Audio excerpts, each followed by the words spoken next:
നമസ്കാരം പ്രിയപ്പെട്ടവരെ, വളരെ രസകരമായിട്ടുള്ള ഒരു വീഡിയോയും അതോടൊപ്പം തന്നെ ഒരു പോസ്റ്റും ഞാൻ എൻ്റെ പ്രിയപ്പെട്ട പ്രേക്ഷകരുടെ ശ്രദ്ധയിലേക്ക് ഒന്ന് പെടുത്തുകയാണ്. ജമാഅത്തെ ഇസ്ലാമി ആഭ്യന്തരം ഭരിക്കുമെന്ന് പറഞ്ഞിട്ടില്ല, അവർ നിയന്ത്രിക്കുമെന്നാണ് പറഞ്ഞിരിക്കുന്നത്. മലക്കം മറിഞ്ഞ് നമ്മുടെ AK ബാലൻ, നമ്മുടെ CPM-ൻ്റെ മുൻ മന്ത്രിയായിട്ടുള്ള AK ബാലൻജി നേരത്തെ പറഞ്ഞെന്താണ്, കോൺഗ്രസ് അധികാരത്തിൽ വന്നു കഴിഞ്ഞാൽ ആഭ്യന്തരം കൈയാളാൻ പോകുന്നത് ഇവിടുത്തെ ജമാഅത്തെ ഇസ്ലാമി ആയിരിക്കുമെന്ന്. എന്നിട്ട് മാറാട് കലാപവും കൂടെ പൊക്കിക്കൊണ്ടങ്ങ് വന്ന്. ഈ മാറാട് കലാപമൊക്കെ നമ്മളിവിടെ എല്ലാവരും മറന്നിരിക്കുകയാണല്ലേ. ഈ മറന്ന സാധനത്തിനെ വീണ്ടും പൊക്കിക്കൊണ്ട് വന്ന് ഒരു വർഗീയ ധ്രുവീകരണം നടത്തി അതിലൂടെ വോട്ട് നേടാമെന്നുള്ള ഒരു തന്ത്രമാണ് ഇവിടെ AK ബാലൻ എന്ന് പറയുന്ന ഇടതുപക്ഷത്തിന്റെ നേതാവ് പറഞ്ഞിരിക്കുന്നത്. ഇവിടുത്തെ സംഘപരിവാർ പ്രസ്ഥാനങ്ങൾ എന്താണോ പറഞ്ഞ് ഇക്കാലം അത്രയും വോട്ട് പിടിച്ചത്, ആ ഒരു പാറ്റേണിലേക്കാണ് നമ്മുടെ കമ്മ്യൂണിസ്റ്റ് പ്രസ്ഥാനത്തിന്റെ ചില നേതാക്കന്മാരുടെ ചിന്തയും ചിന്താഗതിയും പോകുന്നു എന്ന് കാണുമ്പോൾ അത് എത്രത്തോളം അപകടകരമാണ് കേരളത്തിൽ എന്നുള്ളത് ഇവിടുത്തെ അരിയാഹാരം തിന്ന ഓരോ മനുഷ്യർക്കും മനസ്സിലാവും. കഴിഞ്ഞ ദിവസം എനിക്കിതിലും വലിയ രസമായിട്ട് തോന്നിയത്, ഈ ജമാഅത്തെ ഇസ്ലാമിയുടെ ഒരു വിഷയം AK ബാലൻ പറഞ്ഞപ്പോഴത്തേക്ക് ഇവിടുത്തെ സംഘപരിവാറിനൊക്കെ വല്ലാത്ത രീതിയിലുള്ള ഒരു സന്തോഷമൊക്കെ ഉണ്ടായി. കാരണം ഇത് പറയുന്നത് ഇടതുപക്ഷ പ്രസ്ഥാനത്തിന്റെ ഒരു നേതാവാണല്ലോ. ഇവിടെ കമ്മ്യൂണിസ്റ്റ് ആയാലും കോൺഗ്രസ് ആയാലും ന്യൂനപക്ഷങ്ങൾ നോക്കിക്കാണുന്നത് അവർക്കൊരു സംരക്ഷണവും പ്രൊട്ടക്ഷനും പാർട്ടികൾ നൽകും എന്നുള്ള വിശ്വാസത്തിന്റെ പേരിലാണ് 5 കൊല്ലം ആകുമ്പോഴത്തേക്ക് ഇവിടെ UDF-നെയും ഇടതുപക്ഷത്തിനെയൊക്കെ അധികാരത്തിൽ കൊണ്ടുവരുന്നത്.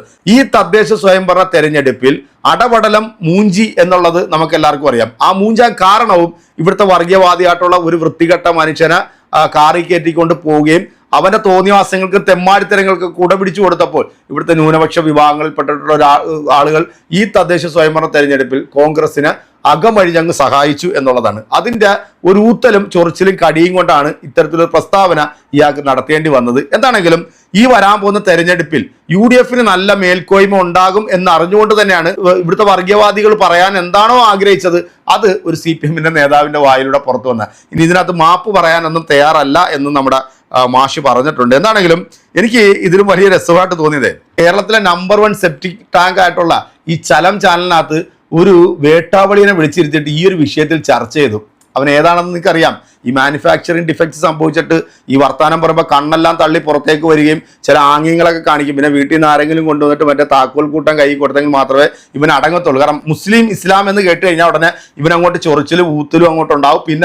പിന്നെ ഇവന്റെ വായിൽ നിന്ന് വരുന്നത് മൊത്തം ഈ സംഘപരിവാർ കോടി കൊടുക്കുന്ന മാലിന്യം ഉണ്ടല്ലോ, അത് പുറത്തേക്ക് ഇങ്ങോട്ട് തുപ്പുക എന്നുള്ളതാണ്. കാരണം ഇവരുടെ വാട്സപ്പ് യൂണിവേഴ്സിറ്റിയിൽ നിന്ന് കുറച്ച് സാധനങ്ങൾ എനിക്ക് പറഞ്ഞു കൊടുക്കും.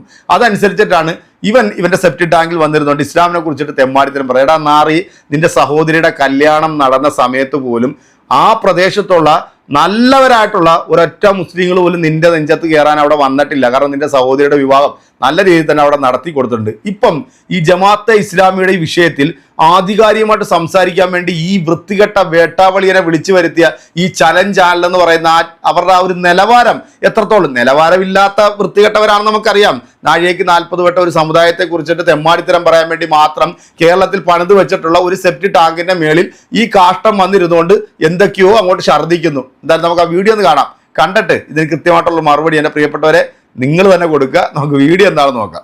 ശ്രീ ഫസൽ കാരാട്ട്, സ്വാഗതം ഒരു ടെലിവിഷൻ ചർച്ചയിലേക്ക്. അങ്ങേ ഈ നിമിഷം ഞങ്ങൾക്ക് കിട്ടിയതിൽ വലിയ ഭാഗ്യം കരുതുന്നു. ഒപ്പം ഹൃദയം നിറഞ്ഞ സ്വാഗതം കൂടി. ശ്രീ ഫസൽ, ഒരൊറ്റ ചോദ്യമേ ഉള്ളൂ.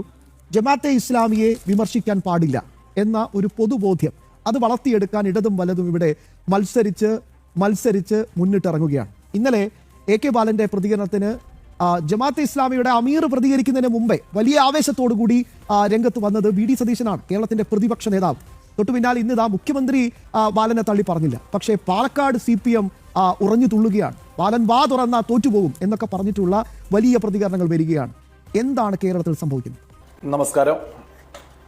ഇപ്പോൾ നമുക്ക് പ്രത്യേകിച്ച് ഒരു അത്ഭുതത്തിന്റെ കാര്യങ്ങളൊന്നുമില്ല. നമ്മുടെ കേരളത്തിൽ ഇപ്പോൾ കുറച്ചായിട്ട് നമ്മൾ കണ്ടുകൊണ്ടിരിക്കുകയാണ് ജമാഅത്തെ ഇസ്ലാമിയൊക്കെ എത്രത്തോളമാണ് UDF ഒക്കെ തലയിലേറ്റി നടക്കുന്നത്.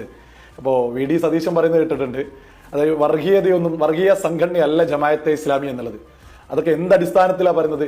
യഥാർത്ഥത്തിൽ ഒരു ഇന്ത്യൻ മുസൽമാൻ എന്ന നിലക്ക് എനിക്ക് മുന്നോട്ട് വെക്കാനുള്ളത്, ഇന്ത്യൻ മുസ്ലിങ്ങൾക്ക് തന്നെ അപമാനവും ഒരു പൊതുശല്യമാണ് ഈ പറയുന്ന ജമാഅത്തെ ഇസ്ലാമി എന്ന് പറയുന്നത്. ഒരു തർക്കമില്ലാത്ത വിഷയമാണ്. ഇതൊരു വർഗീയ സംഘടനയല്ല എന്നാണ് വി ഡി സതീശൻ പറയുന്നത്. എന്നാൽ എനിക്ക് കൃത്യമായിട്ട് മുന്നോട്ട് വെക്കാനുള്ളത്, വി ഡി സതീശൻ പറയുന്ന വർഗീയ സംഘടനയല്ല എന്നല്ല, വർഗീയ സംഘടനയുമാണ്. അതേപോലെ തന്നെ ഭീകരബന്ധമുള്ള ഒരു സംഘടന കൂടിയാണ് ഈ ജമാഅത്തെ ഇസ്ലാമി എന്ന് പറയുന്നത്. അത് വെറുതെ എന്തെങ്കിലും വിളിച്ചു പറയല്ല. കേരളത്തിലെ ബോധമുള്ള ഏതൊരു മലയാളിക്കും ഒന്ന് ഇന്നലകളിലേക്ക്, കഴിഞ്ഞ കുറച്ച് മാസങ്ങൾക്ക് മുമ്പ് നടന്നിട്ടുള്ള ഒരു വിഷയത്തെ ഒന്ന് നോക്കിയാൽ മാത്രം മതി. ഇതൊരു വർഗീയ സംഘടന മാത്രമല്ല, ഇതൊരു ഭീകര ബന്ധമുള്ള ഒരു സംഘടനയാണ് ഈ ജമാഅത്തെ ഇസ്ലാമി എന്ന് പറയുന്നത്. ഈ കഴിഞ്ഞ കുറച്ച് മാസങ്ങൾക്ക് മുമ്പേ അല്ലേ മലപ്പുറത്ത് ഹമാസ് എന്ന ഭീകര സംഘടനയുടെ മുൻ മേധാവി ഖാലിദ് മിശ്കൽ ഓൺലൈനായിട്ട് മലപ്പുറത്ത് സംസാരിച്ചത് നമ്മളൊക്കെ തന്നെ കണ്ടിട്ടുള്ളതല്ലേ. ഈ ഒരു ഭീകര സംഘടനയുടെ, ഹമാസ് എന്ന ഭീകര സംഘടനയുടെ മേധാവിയെ ഇവിടെ ഓൺലൈനായിട്ട് ഇവിടെ സംസാരിപ്പിക്കണമെങ്കിൽ കൃത്യമായിട്ട് ഇവിടെയുള്ള ജമാഅത്തെ ഇസ്ലാമിക്ക് ഇവരുമായിട്ട് ബന്ധമല്ലേ? ഇതെങ്ങനെയാണ് ഇത്രത്തോളം ഭീകര ബന്ധം ജമാഅത്തെ ഇസ്ലാമിക്ക് ഉണ്ട് എന്ന് പറയുന്നതിനും കൃത്യമായ തെളിവുകളുണ്ട്. ഈ വന്നിട്ടുള്ള ഈ ഖാലിദ് മിശ്കൽ ഉണ്ടല്ലോ, മലപ്പുറത്ത് ഓൺലൈനായിട്ട് പ്രസംഗിച്ച ഖാലിദ് മിശ്കൽ, ഈ ഖാലിദ് മിശ്കൽ തന്നെയാണ് നമ്മുടെ രാജ്യം ഭീകര സംഘടനയായിട്ട് പ്രഖ്യാപിച്ചിട്ടുള്ള ലഷ്കർ ഇ തൊയ്ബയുടെ ഭീകരരുമായിട്ട് ഖത്തറിന്റെ തലസ്ഥാന നഗരിയിൽ വെച്ചിട്ട് കൂടിക്കാഴ്ച നടത്തിയിട്ടുള്ളത്. അപ്പോ ഈ പറയുന്ന കേരളത്തിലെ ജമാഅത്തെ ഇസ്ലാമിക്ക് കൃത്യമായിട്ട് ആഗോളതലത്തിലുള്ള ഭീകരരുമായിട്ട് ബന്ധമുണ്ട് എന്നുള്ളത് അവര് നടത്തിയ പ്രോഗ്രാമിലൂടെ തന്നെ കേരളത്തിലെ സകല ബോധമുള്ള മലയാളികൾക്കും മനസ്സിലാക്കാവുന്നതേ ഉള്ളൂ. പിന്നെ ഇവർ ഈ പറയുന്നുണ്ടല്ലോ വർഗീയ സംഘടനയല്ല എന്ന് വി ഡി സതീശൻ ഇങ്ങനെ പുട്ടുപീരിടുന്നത് അതേ രീതിയിൽ ഇങ്ങനെ നിരന്തരം പറയുന്നുണ്ട് ഇതൊരു വർഗീയ സംഘടനയല്ല എന്ന്. ഈ വളരെ വ്യക്തമാണ്, ഇതൊരു വർഗീയ സംഘടനയാണ്, ഭീകര ബന്ധമുള്ള സംഘടനയാണ്. മാത്രമല്ല മുസ്ലിം ഭൂരിപക്ഷ രാജ്യമായിട്ടുള്ള UAE ഉൾപ്പെടെ ഭീകര സംഘടനയായിട്ട്, തീവ്രവാദ സംഘടനയായിട്ട് പ്രഖ്യാപിച്ച മുസ്ലിം ബ്രദർഹുഡിന്റെ മേധാവിമാരായിട്ടുള്ള അസ്സനുൽ ബന്നയുടെ ഫോട്ടോ പൊക്കി പിടിച്ചിട്ടാണ് ഈ കരിപ്പൂർ എയർപോർട്ടിലേക്ക് ഇതേ ജമാഅത്തെ ഇസ്ലാമി മാർച്ച് നടത്തിയിട്ടുള്ളത്. ഇങ്ങനെയൊക്കെ ആഗോളതലത്തിലുള്ള ഭീകരയും പൊക്കിപ്പിടിച്ച് നടക്കുന്ന ജമാഅത്തെ ഇസ്ലാമി എങ്ങനെയാണ് വർഗീയ സംഘടനയല്ല എന്ന് പറയാം? ഇതൊരു വർഗീയ സംഘടന മാത്രമല്ല, ഇതൊരു വർഗീയ സംഘടനയാണ്.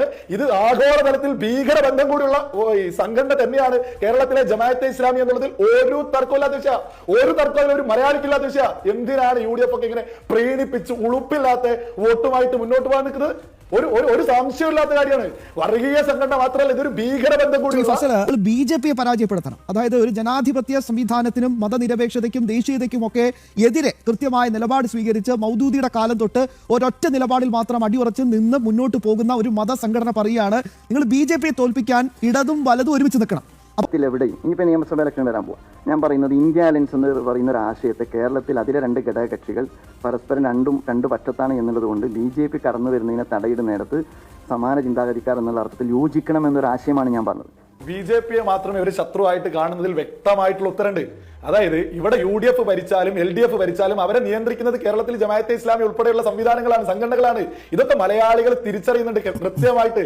അതായത് കേരളത്തെ ഈ ജമാഅത്തെ ഇസ്ലാമിയൊക്കെ കാണുന്നത് ഒരു വളക്കൂറുള്ള മണ്ണായിട്ടാണ്. അതായത് അവർക്ക് വളരാനും അവർക്ക് സകല വൃത്തികേടുകളും നെറുകേടുകളും ചെയ്യാനൊക്കെ സാധിക്കുന്ന ഒരു സ്ഥലം, ഒരു മണ്ണായിട്ടാണ് കേരളത്തെ അവർ കണ്ടിട്ടുള്ളത്.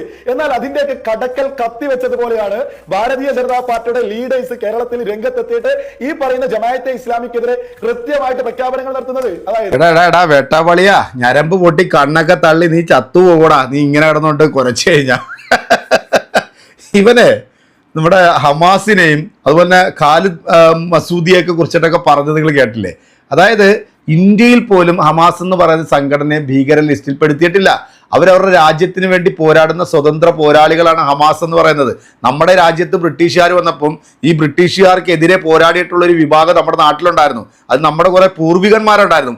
അവരന്ന് ബ്രിട്ടീഷുകാരോട് നേരിട്ട് സ്വാതന്ത്ര്യം മേടിച്ച് തരുമ്പോഴും ഈ RSS എന്ന് പറയുന്ന സംഘടന അന്നും ഇന്ത്യ മഹാരാജ്യത്തുണ്ടായിരുന്നു. ഒരാളുടെ പേര് പോലും എടുത്ത് പറയാൻ പറ്റത്തില്ല.